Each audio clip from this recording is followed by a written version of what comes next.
ఇదేంటి ఇలా తీశారు అని అనిపించటమే షార్ట్ డివిజన్ అన్నమాట. లెక్క ప్రకారం చేస్తే మీరు అన్నట్టు 6 షార్ట్స్ అను 9 షార్ట్స్ అను 10 షార్ట్స్ అను వస్తాయి ఇందులో కొన్ని. సో దీనికి లెక్క కాదు. షార్ట్ డివిజన్ అనేది డ్రామాని ఎన్హాన్స్ చేసేది. అంటే ఒక్క షాట్ ఉంటే కూడా చాలు అని చెప్పడానికి కాదు.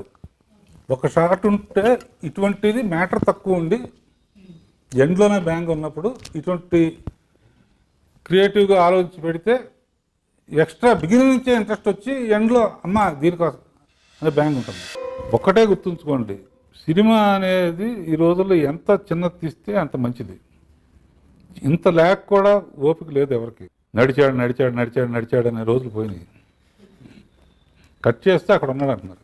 ఇందులో అడ్వాంటేజ్ ఏంటంటే సరిగ్గా ఆర్టిస్టుల ప్రాబ్లం ఉన్నా టైం సేవ్ చేయాలన్నా ఈ మ్యాజిక్తో కూడా నీ క్రియేటివిటీకి పదును పెడితే డ్రామా పెరుగుతుంది, ఇంట్రెస్ట్ పెరుగుతుంది అన్నమాట. ఇన్ని షార్ట్లే తీయాలనే సిద్ధాంతం మట్టుకు లేదు.